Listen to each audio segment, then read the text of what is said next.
Our topic today, we are talking about markets, and we want to know the importance of farmers marketing their produce.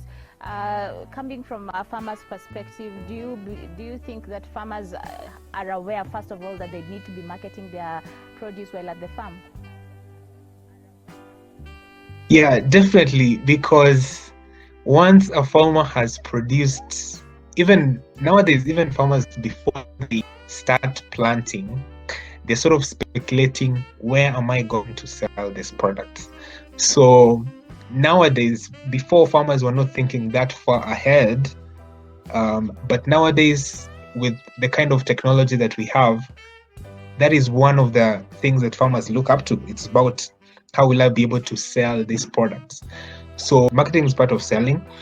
So immediately farmers get their produce out of their farms. The next thing they ought to think about is marketing, right? So marketing is really, really important. I will be surprised if you told me there is no farmer who is thinking about marketing immediately they start producing.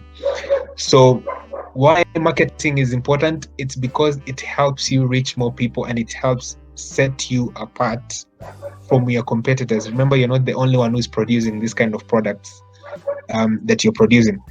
So to answer to your question, farmers, of course, are thinking about marketing. So whether they are doing the right kind of marketing or they're reaching the right kind of people ought to be reaching while they are marketing.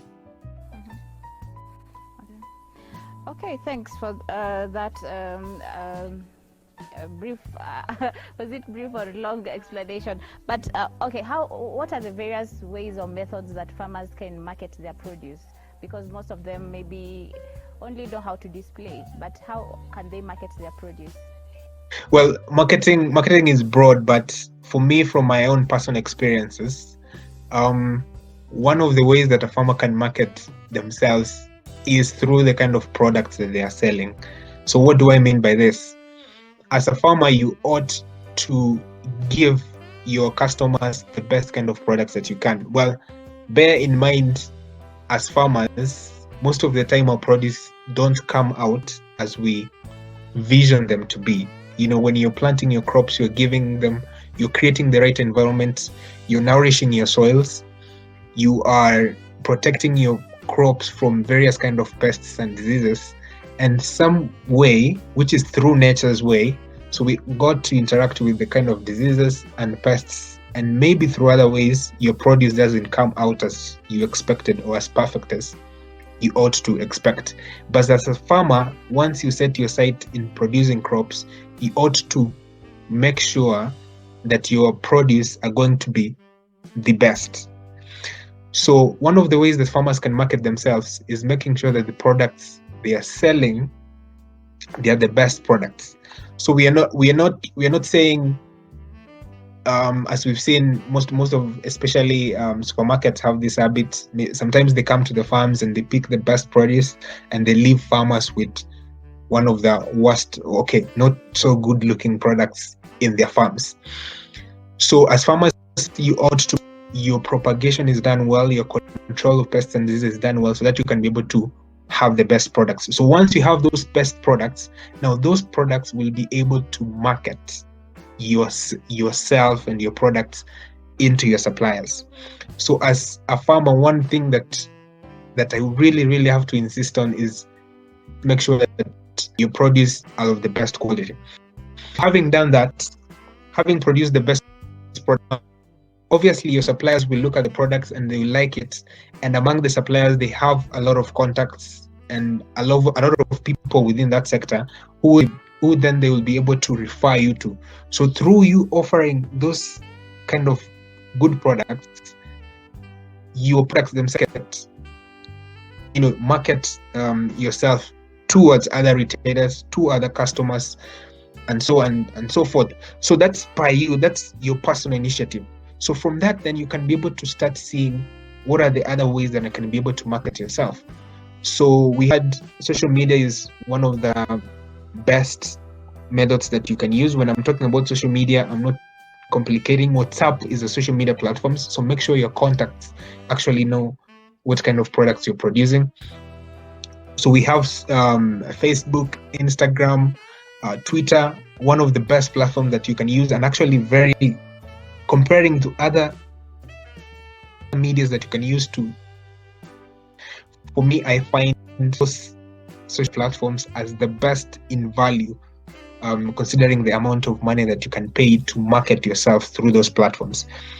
So social media is a channel that most farmers ought to look at. And then I wouldn't advise most farmers to go mainstream, television, newspaper, print, because as farmers, and I'm talking most farmers tend to be small-scale farmers, the budget of these medias are not one of the best. They're not small business friendly. So for me, what I tend to advise farmers in terms of marketing, make sure that your produce is good so that can be able to market themselves out there. And secondly, use social media, and you know the kind of contacts that you have, that means your friends, family, that for me will be the best money wise in terms of marketing that can be able to help you reach more markets. Thank you for that as well. When is the right time for farmers to start marketing their produce? Because you will find that most of the farmers wait until they have harvested their crops from the farm is when now they start looking for market. So when is the right time for farmers to begin marketing their produce? For me, the right time farmers have to start looking for the market is when they decide which kind of crops I'm going to grow. When they go into the agrovet and they intend to buy the seeds, they ought to look at the market. What does the market say in this kind of crop I'm trying to grow? How is the market responded to this kind of product before I even grow? Because we can bet that before you started growing that particular crop, someone had already grown it and they have sort of experience. So try to find what sort of experience they have. So the right market, the right time to start marketing your product is when you decided which kind of crop that I may intend to grow. So that's how you start building relationship with the kind of suppliers that may want your products, and then you can be able to create good synergies with this kind of suppliers and start marketing and start letting people know, oh, and by the way, I grow this kind of crop just in case it will be ready in 2-3 months time, just in case you know someone wants this kind of products. I just inform them that I have this kind of product. So that for me is the best time. And then having said that, we know most farmers nowadays, especially small scale farmers, actually take loans. Some of these farmers take loans. So one of the things that is in the farmer's mind is, how am I going to repay this kind of loans? Right? Farmers are taking insurance. So nowadays farming is actually money oriented, which is a good thing. So that makes you be able to plan your farm as a business. So the best time is even before you show people who might want this kind of products from retail. Okay, we have farmers who, we have various kinds of farmers who practice various farming. We have the urban farmers who have small kitchen gardens. Can those farmers be able to also market their produce? Because maybe some of them think they're planting a few products on their small gardens. Who have those small scale, maybe their kitchen gardens, the best kind of people to market to are your neighbors, because maybe you don't have huge produce to sell. So for example, where I live, I have a neighbor who is a farmer who has a small kitchen garden. Guess what? Within our estate, we have a WhatsApp group where farmers can be able to share the kind of produce that they're growing. So the best thing is to look at your neighbors, this kind of product that I'm growing.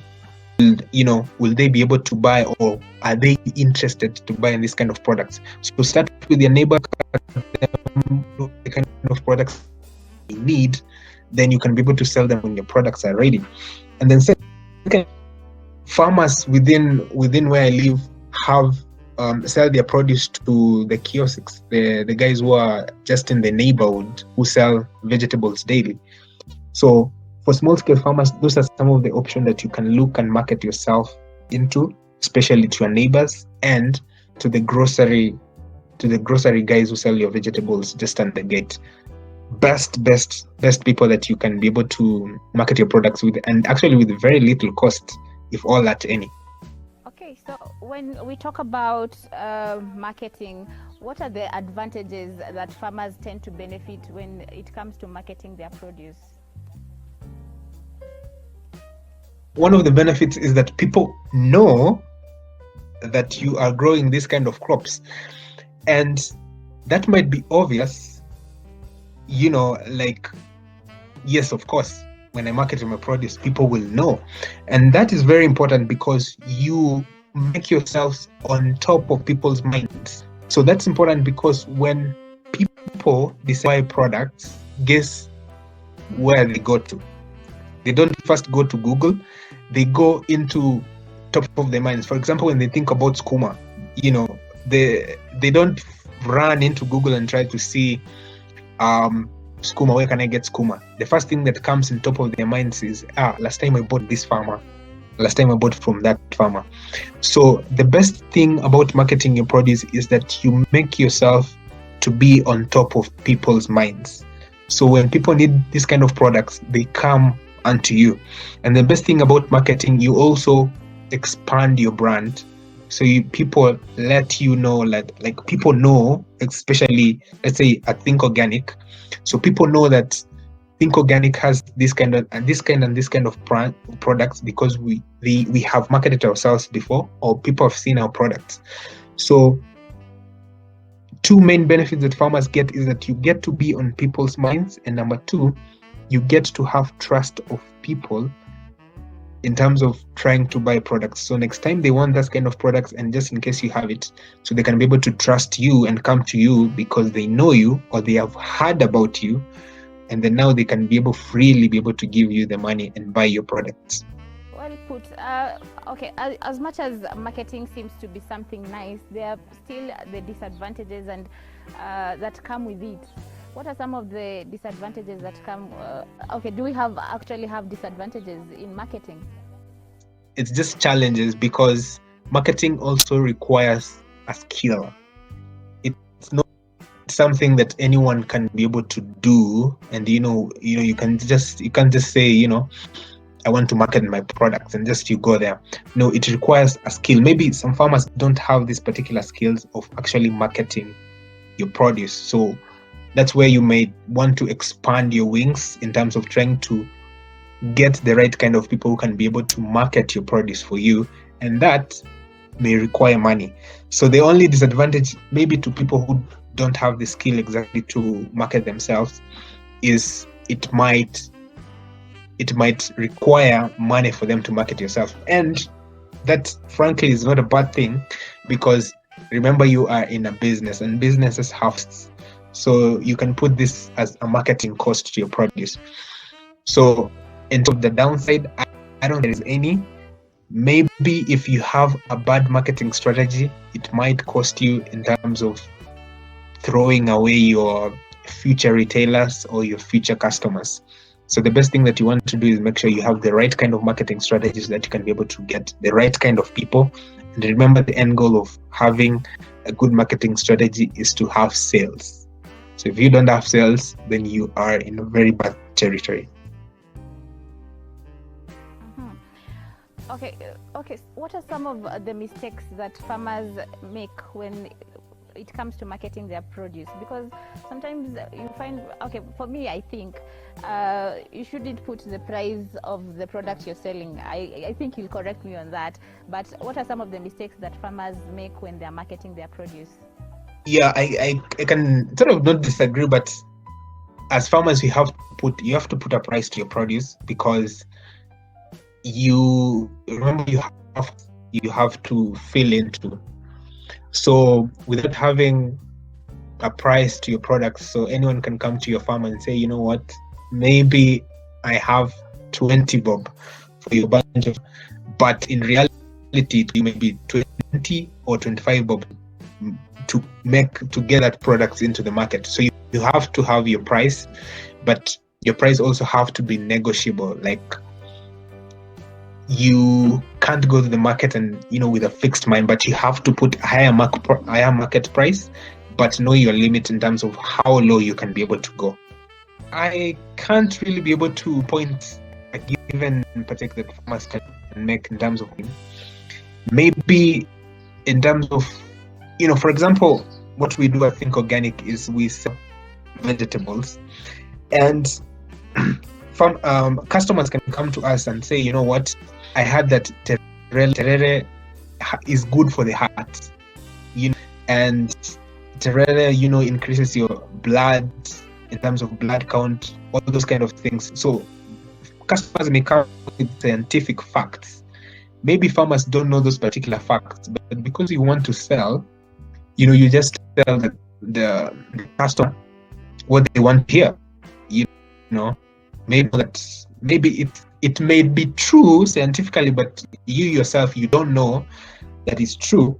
So we have to do, and you don't want to lose a customer, you just go with the flow. So what you don't want to do is sometimes when a customer comes to you with a scientific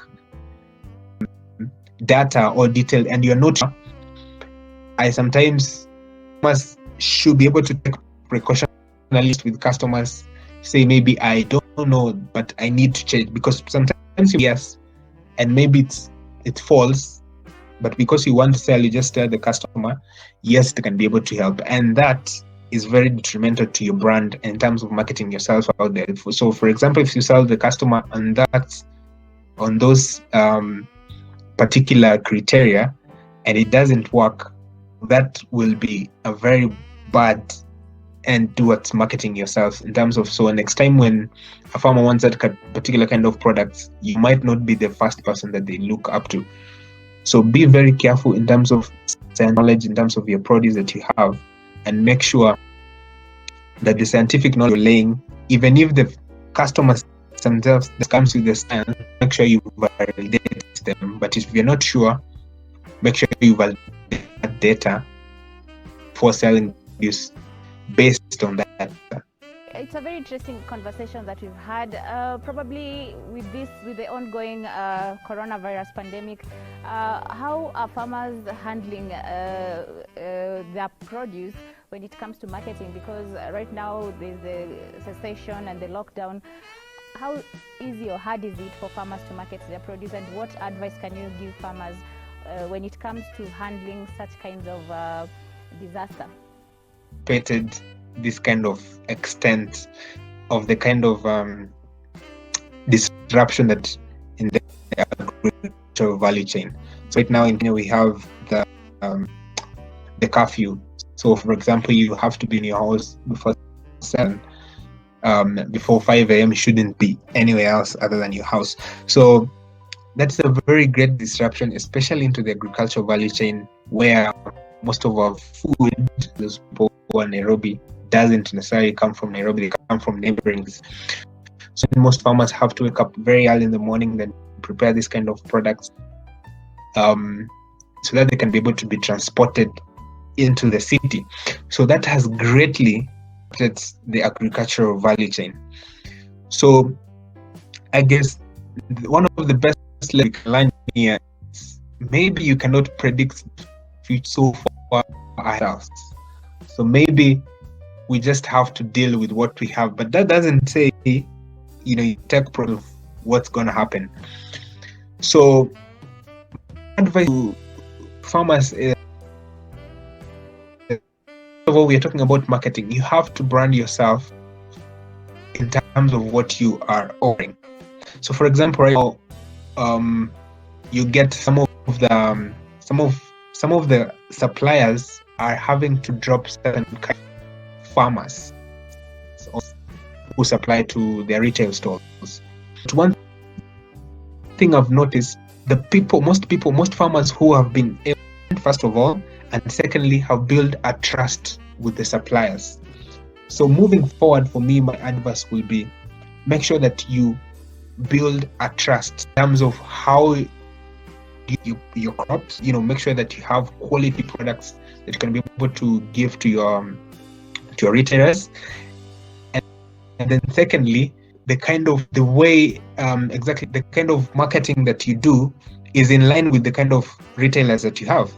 So for example, we all know that the retail industry obviously has been disrupted, But one thing I've also realized is the people who have remained in terms of in the supply list are people who have been trusted most, and they have worked for the long time with this kind of people. So moving forward, farmers should be able to build that trust with their retail and build a very great brand. This kind of disruption can be able to have or put you in better terms with your suppliers. Thank you so much, Brian. We've really had a very fruitful discussion, and I think farmers have learnt a thing or two about the importance of marketing their produce. Thank you so much for joining us in the program today. We hope to have you more often in these shows so that you can be giving us more insights. And that has been Market Watch Wednesday for you. We'll leave you with the commodity prices. Hope to see you again next week for more incisive stories on Market Watch Wednesday. I've been your host, Jacqueline Kebunto. Until next time, goodbye for now.